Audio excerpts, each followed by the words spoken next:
So this is sort of a modified weekly preview show. It's also a Monday streamer show and a Tuesday look-ahead streamer show, which means we got 1,000 things to do, and I want to try to do them in 30 minutes or less. Welcome, everybody, to Old Man Squad Fantasy Basketball. I'm Dan Vespris, and we're going to start with a weekly sit-start breakdown for those of you entering playoff week 2 that don't have the opportunity to adjust your lineups after the week gets going. I hate weekly lock leagues. I've made that very clear, but they exist. And so we're going to blitz through some of those decisions here. Tyrese Halliburton and Luka Doncic, both of those guys are based on whether or not they play today, pretty much. You're probably playing them anyway. Frankly, I know sometimes we do the Mirror Monday thing, but like the Lakers have 4 games this week, and it's pretty backloaded. Indy's got 4 games this week, and it's kind of split front and back. I think you're going to get 2 games at the absolute worst out of Halliburton, and I'm hoping for 3 or 4. So call it like a 3 1/4. And maybe if he gets ruled in, you'll have that choice made for you. So hopefully that's a pretty easy one. Maxey just got ruled out for today, so he's got to stay on the bench until we actually hear something good about his return. Jason Tatum, this is just whatever they're going to call different rest days for Boston. They've got Utah today, so this would be a great day to sit him out. They got OKC on Wednesday. He'll play that one, and he'll probably play at least one of the 2 back-to-backs. So you're going to get 2 at a minimum out of Tatum this week. So he's a start for me. And I guess you could make a similar argument about Tyrese Maxey, although he might end up missing the whole week. There's not as much of he's just resting. This is a guy who's actually coming back from an injury. That's why I'm being a little bit more cautious there. No one else on this first page of names requires any kind of discussion, so let's go to the next page of names. And a lot of these guys are just out a while. Porzingis has already been ruled out for the Celtics due to illness. That's 6 games in a row he's been down. You can't play him until you see him get back on the court, which sucks, but it is true. So 2 right now is the maximum for Porzingis, and unfortunately, I think it might even be less than that. Tyler Herro is a start. He's probable. This is a game-time decision tag that probably doesn't need belong. John Collins is an interesting one, and we'll talk about him. We'll talk about Collins and Lauri Markkanen as kind of a package duo. Utah has a few games this week against legitimate opponents, Boston, Memphis, Minnesota among their 4 games this week. Toronto's the other one. So you might actually see the varsity squad get out there for 2 or 3 games. If there was ever a time to really consider rolling the dice, this would be the way to do it. But also, if you have a good other option, that's probably the way to go, because it's possible that Collins might also just play 0. If it turns out he's playing today, and they play early on the card, they're one of the earlier games tonight, that might give me enough confidence to say that he's going to play also on Wednesday and Sunday. And in that case, I might start them both. And this is for Collins and Markkanen. But if we get an out for today, then that I think makes the decision pretty easy. On the next page of names, Jakob Poeltl is out for a rest day. I assume you're going to get, they're playing Washington, so they want to make sure they lose this one. He's probably going to play 2 out of the 4 games this week, which makes him kind of a tough start, but I'd probably do it because I think it's a minimum 2, and you might get 3 depending on how they treat this game with Philly and Utah. The Toronto schedule this week is against a bunch of teams that are tanking, so it's a tough one, but it does kind of seem like they're alternating, and 2 is just barely enough for Jakob Poeltl. Freddie VanVleet might get ruled in tonight, and if he is, you fire him up. Houston's got a 4-game week. It's back-loaded. I think he'll plop. We know enough about Freddie to know he's going to try to push his way into the back-to-back. They still want playoff seeding. So if he's in, you start him. If he's out, you probably don't. Until we get any kind of news about Paul George, he's going to remain on my bench. Same thing with Malik Monk. Amen Thompson's out for a couple of weeks, so all of those guys I'm keeping on my bench. The next crop of names, and we'll go a little farther than usual today because you got more decisions. We talked about Markkanen already. If he plays today, I think you probably start him for the week. I think that means you're going to get 2 or 3 games out of Lauri, and I know his rank isn't as good as what you'd want, but head-to-head, you sort of catch lightning in a bottle, and that's what you're looking for this week. All these other guys are an obvious sit. McCollum is a start. Aldama is a sit. He just got ruled out for Memphis. And you're not going to take a chance on somebody that's barely inside the top 100. All these guys are sits. Zion is a start. I don't know why I clicked on it. Force a habit. Zion is a start for the games he's going to play. Andrew Wiggins is a start. Cam Thomas, they've got a 5-game week, and he's probably going to play 3 of them, which makes him a start in most head-to-head formats. Chris Middleton, he's going to sit today, probably play the other 3 games, so he's a start in many formats. He's sitting right around the edge of the top 100. That's about enough in a 3-game week for Middleton. Let's see. Do we need to go any farther? We're at 125. Let's go a little farther here. I don't know who half of these guys are. Al Horford, you're not picking him up in head-to-head leagues. I know he's been good, but he's not going to play against Utah, I would think. OKC, he'll play one of the back-to-back. 2 games out of Big Al is not enough, so he's a bench. Denny Avdia, I got to admit, I didn't even really dig in on Avdia. Jeremy Grant is playing most games for Portland right now, and I don't know if he's playing today, but he'll probably play in the other 2 this week because there's a 3-game gap in between them, which makes Avdia kind of a tough start if he's actually ruled in anyway. So that's the other half of it. All right, that is your weekly situation. Let's take a look at the actual overall schedule for the week next. I was trying to figure out what order I wanted to go through stuff. I know that's not the most professional, but whatever, we'll figure it out. Next thing is our streaming tab. So this brings us to week 21, and we're doing this show on Monday. Sometimes we do them on Sundays, but we're running a little bit later because so many guys are ruled in and out. And before we tell you about the weekly schedules, a quick reminder that BetOnline is the world's most trusted betting platform and your #1 source for online betting in 2025. From every three-pointer to hat trick, BetOnline has you covered with odds, stats, and more on every game, every play, and every win. Boasting the largest selection of odds on everything from the NBA to college basketball, NHL, UFC, baseball, football when it comes back around, props, live betting, opportunities to watch the games. BetOnline is your #1 sports betting source, whether you're a seasoned fan or a first-timer. Join the ultimate game day companion. BetOnline, the game starts here. Brooklyn is the obvious sort of big-ticket team here. They've got a 5-game week, and yes, some of the main guys are going to sit it out, so that does kind of change the way you work through it. We talked about it a bit on yesterday's streaming show as well, just kind of how to approach this coming week. Brooklyn streamers, we're going to get to those in just a minute. I don't want to talk about the players necessarily. So Brooklyn's a really good team to start your week with. Indiana's a decent team to start your week with. They've got the Monday, Tuesday back-to-back. Washington is the other team with a really good schedule this week from a front-loading perspective. They've got a back-to-back Monday, Tuesday. Then they play Thursday and Saturday, so you could hold them through the week. You could even hold them through next Monday if you wanted to. And those are the 3 teams that get off to a quick start this week. There are obviously Brooklyn has a 5-gamer, so that's the one that's kind of running away with who has a good schedule. A couple of notes on who doesn't. Cleveland starts the week with a 1-4, and just a 3-game week overall makes their fringy players not quite as intriguing. I'm never quite sure what I'm doing with this segment. Now that we have a streaming show, I guess this is for weekly leaguers. There are no 2-game weeks, so your decision-making is going to come down to whether or not you want to play like a decent 3-gamer or a not quite as good 4-gamer, or a rat dookie 5-gamer on Brooklyn. And I got to tell you, I can't really answer that question for you because you know who's on your roster and you know who your decent 3-gamer is. You know, who are you fighting with here? Do you have Minnesota? Are you contemplating like Naz Reid versus someone on the Wizards, like Kyshawn George versus Trendon Watford? I'm probably going Naz Reid or Kyshawn George. I don't know that I need that extra one. Now, 5 versus 3 is a pretty big gap. So if you can get, like a Day'Ron Sharpe or, I don't know, Ziaire Williams, Keon Johnson, someone that you think is going to play in all 5 and has a chance to get a couple of starts blended in there, then maybe they beat out the 3-gamer. But even then, it's hard, I think, for them to beat out the 4-gamer if that 4-game dude is kind of decent. So for you daily leaguers, some things to look forward to this week. And you guys know my playoff streaming strategy. I said it last week, but we'll repeat it right now. I would expect you all to stream at least half the number of slots as moves you have in a week. Most Yahoo leagues have 4 as the default weekly moves limit. So you better be streaming at least 2 roster slots on your team, possibly as many as 3 or even 4, depending on what your long streaming strategy is. Because you could use a move on a Brooklyn net. You're done with that slot for the week. You've now streamed that slot for the entire week with 1 move. So now you have 3 moves left. You can use them on 1 or 2. So I usually try to push for 3 streaming slots in a 4-move limit league. And I think you can pull it off this week as well.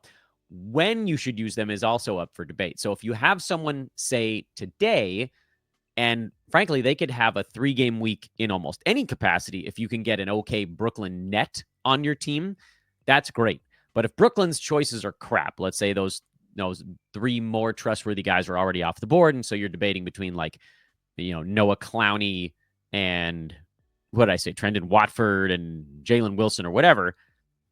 Now you're starting to think, okay, maybe I should go Washington. Washington has slightly more reliable streamers. Kyshawn George, Bilal Coulibaly, Bub Carrington is not the worst idea in the world. If Jordan Poole sits any of those games out, Rashawn Holmes, who might sit one out, but he's intriguing. Alex Sarr, if he's on the wire. There's a better list in Washington. And then you start to think, okay, well, I don't need to necessarily hold this guy for the entire week. If I'm picking up a Wizard, I probably hold him for 4 days. And then I look again at what I should do on, say, Friday. But why would you pivot to a Wizard right now? Well, those are the teams that I have marked on this sheet in sort of like a saucy brown. Cleveland has 1 game the first 4 days of the week. Minnesota has 1 game the first 4 days of this week. So those are the ones where you could then pivot to Washington or Indiana to get off to a little bit of a better start. And, with Indy, you probably end up holding through Saturday. They got 4 games over those 6 days, but there's a 2-game gap in the middle. Otherwise, other weird schedules this week. Chicago, after playing today, they only have 2 games the rest of the week. Golden State, same story. New York, same story the rest of the week, although theirs, I would argue, is a little bit push it farther back. New York goes Monday and Wednesday, and then their schedule goes into 1 and 4. Oklahoma City has just 1 game over 4 days in the middle of the week, but then they end the week with a back-to-back. And Portland, I would argue, probably has the worst schedule of anybody in the NBA, and that's with a 3-game gap. They don't play Thursday, Friday, or Saturday, but it also makes it very easy to know when to pivot. Okay, I'm not going to hold a guy that has a 3-day gap in the middle of my week. So plot it out. Look to see how many players on your team that are somewhat fringy are on these teams that I've color-coded on the list. And I'll list them again here for you. Chicago, Cleveland, Golden State, Minnesota, New York, Oklahoma City, and Portland. Those teams, at some point this week, have a stretch where their team goes 1 game in 4 days or worse. So 25% games played over 4 days or worse, like Portland, 0 over 3, and all of them 2 over 6, which is at 33% clip. That's just not good enough. When you can find teams that go 4 times over 6 days, that's much better and easier even to find teams that go 3 times in 4 days. So let's say you have a Portland Trailblazer and you're thinking, all right, I'm going to get off of this guy on Thursday. You want to plot ahead to make sure you have a move available to move off of a Portland Trailblazer on Thursday. Who do you go to then? Orlando's got 3 games the rest of the week. The Lakers start their 6 games in 8 days stretch on Thursday. Those are the 2 teams. Brooklyn on the tail end, of course, they're 5 and 7, but most of those guys are probably scooped up already. So Lakers, Magic are probably the teams you're looking at if you're looking to make moves on Thursday. If you're looking to make moves on Tuesday, that's coming up later in the show. If you're looking to make moves today, that's coming up later in the show as well. So those are kind of the main core days to get off of bad schedules. Today, Tuesday, and Thursday. There aren't teams that have a bad schedule starting really any other day. And that's what the joy of what this color coding's done. Unless you wanted to go Cleveland through Tuesday and move off of your Cavalier on Wednesday, that's also a possibility because not only do they have 2 and 6 starting today, they have 2 and 6 starting on Wednesday as well. Like maybe you like your Cavalier. So Wednesday streams you could look at would be Boston, Denver, Memphis. There are more choices there. San Antonio. So there's 4 teams you could pivot off of on Wednesday. So that's kind of the way you want to plan your week out. When does my team have a bad schedule spot? When am I going to use my moves on that? How many slots does that allow me to stream? And probably try to leave yourself the tiniest bit of wiggle room. You don't want to use all 4 of your moves by Wednesday, for instance. Frankly, if you used all 4 of your moves on Thursday, I wouldn't be that upset about it.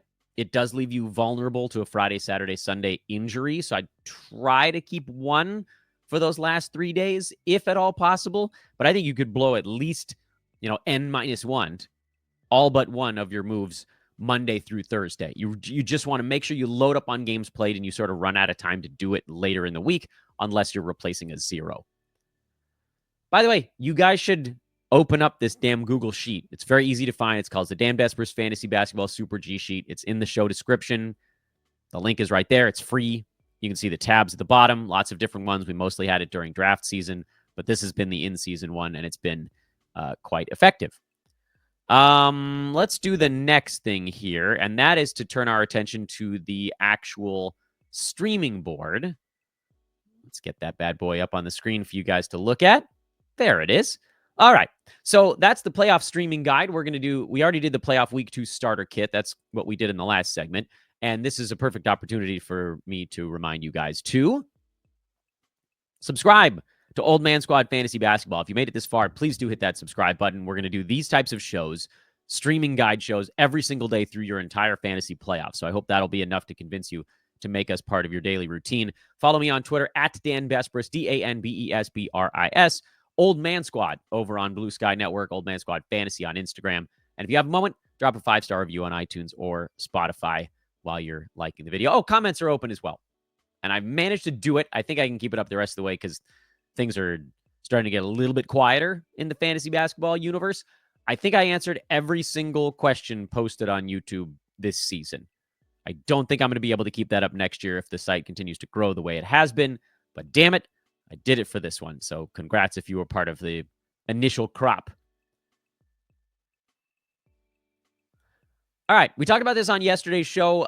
Today, and I already mentioned it just a moment ago, Cleveland and Minnesota are the teams that have wonky schedules to start the week. Cleveland, they both go 1 game in 4 days and 2 games over 6 days. As we mentioned just a moment ago, if you wanted to, you could hold on to your Cleveland Cavalier a little bit longer. You could opt to punt on them on Wednesday instead, because that allows you to hold on to a move a little bit longer. The problem with that is if you hold them till Wednesday, then you're probably going to end up pivoting off of them on Sunday. And that means you're going to need to hold one move through Sunday, which I'm not a huge fan of if you're in a really tight battle. So that's kind of why I would lean towards moving off of the Cavalier streamer early.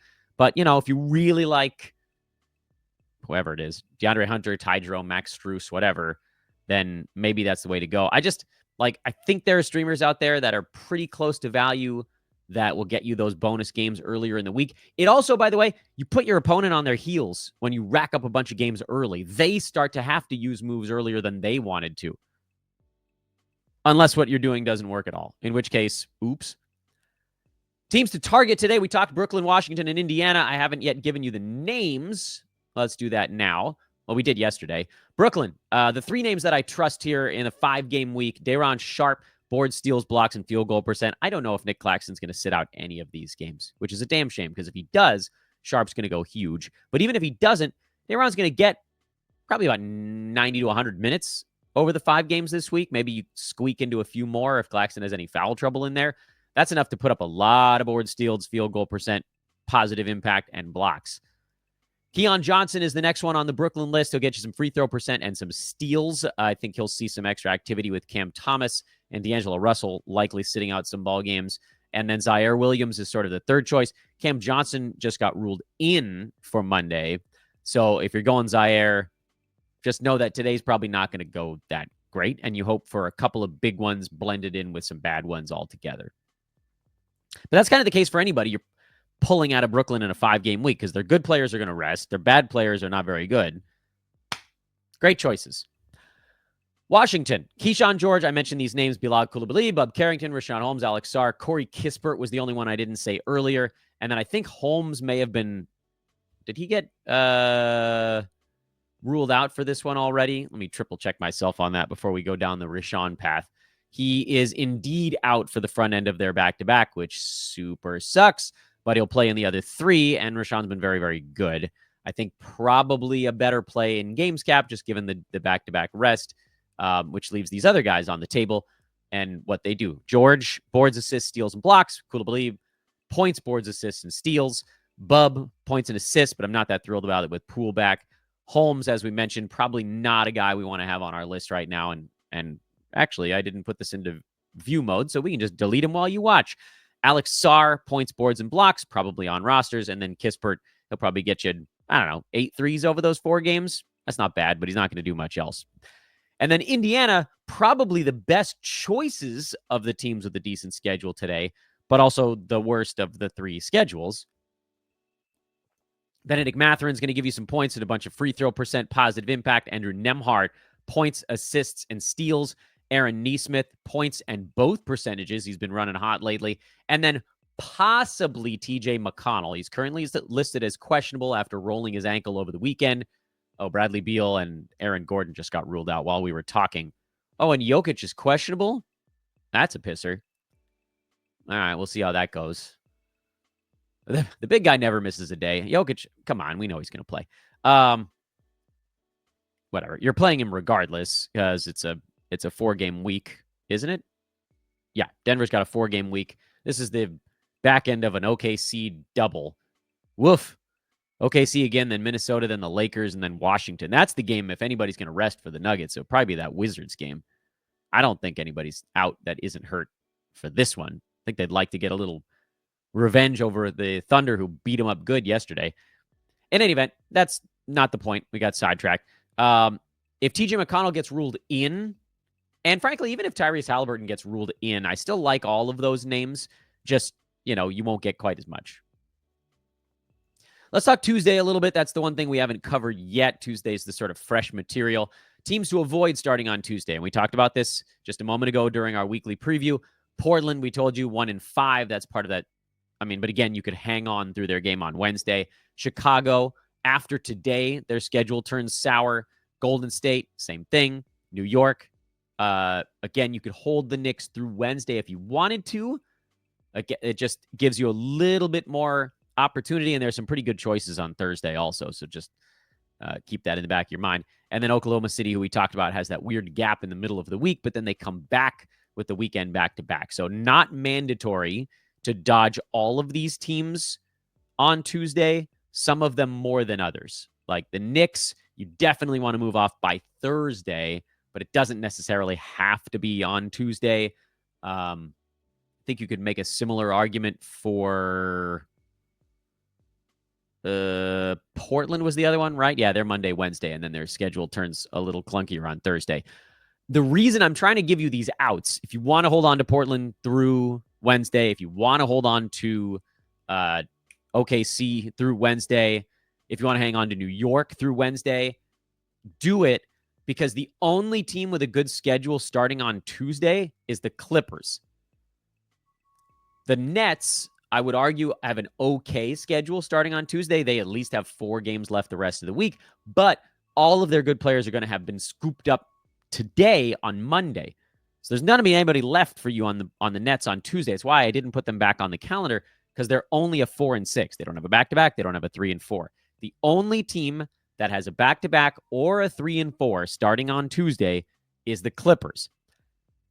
That's the bad news. The good news is that if you like anybody on the Clippers, their schedule is great for 9 days. They play 6 games over 9 days because they go Tuesday, Wednesday, starting off next week. And they have 4 games both. So you're going to get 8 games over 13 days. You could hold the Clippers through the rest of your playoffs if you wanted to.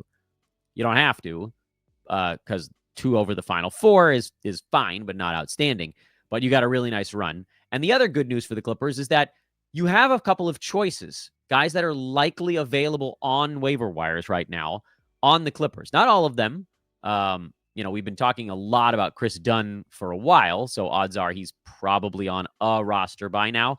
But you know who's almost definitely not is Derek Jones Jr., because he was out for 3 games, and then he came back and had 9 points and 3 boards in his return against the Knicks before looking much, much better against Sacramento in a role that's frankly a little closer to what he was doing before he got hurt, which was mid-20s in minutes. He actually managed to squeeze his way all the way up to the high 20s in that game.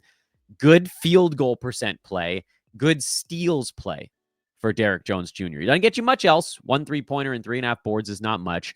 But if you buy him 25, 26, 27 minutes, that's a field goal percent positive from a guy who hits a 3-pointer and gets you more than 1 steal per game with very few turnovers. It's a good, at the very least, it's an intriguing combination of stats that he puts together.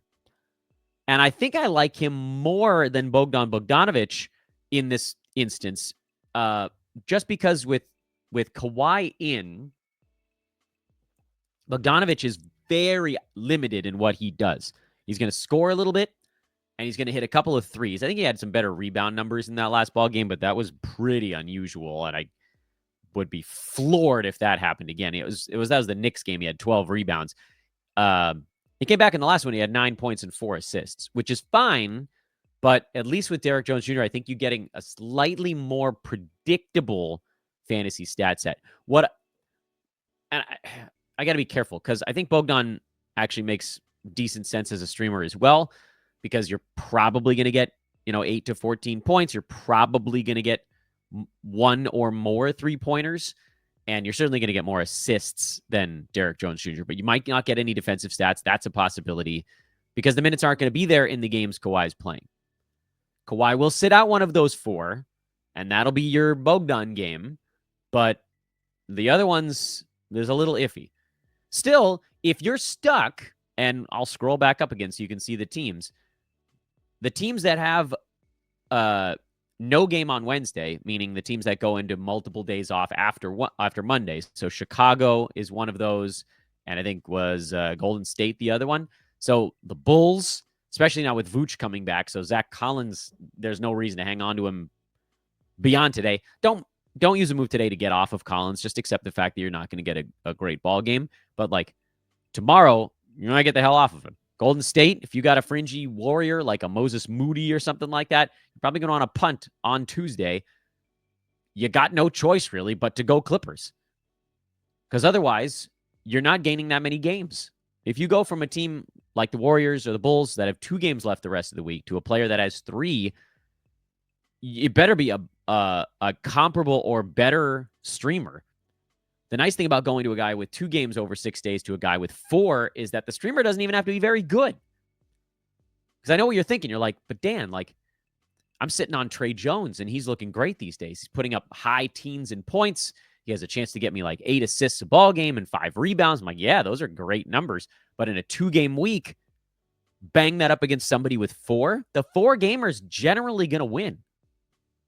Your 2-gamer needs to be someone putting up basically top 45 value or better. And I don't know that we can guarantee that about any droppable players on the Bulls or the Warriors after their game on Monday. The closest would be Trey Jones in Chicago. The closest. There's no one else even really sniffing top 50 that isn't a full-time kind of guy. And even the full-timers are tough. If you have moves to burn, you could drop somebody useful. Like if you're in your fantasy finals, move off a 2-game week. I don't care.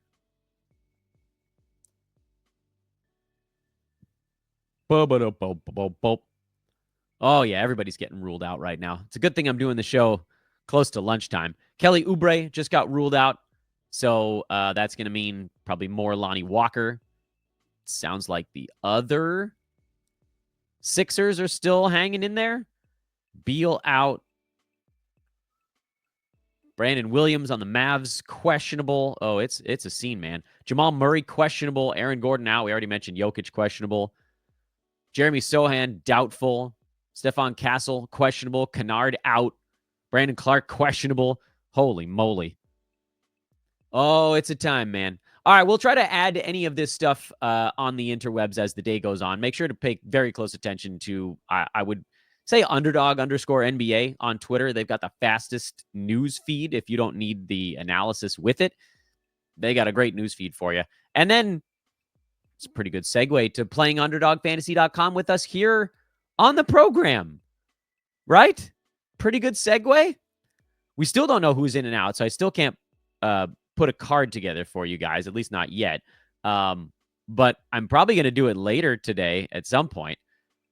Anyway, sign up now using promo code OLDMAN to unlock 2 deposit bonuses. And all you got to do is pick higher or lower on 2 or more players. Points, rebounds together, assists, steals, threes, first quarter, second quarter, first half, second half. There's all kinds of different projections you can work on. Just pick higher or lower on 2, and that's how you win. Hit them both. You can 3x your entry fee.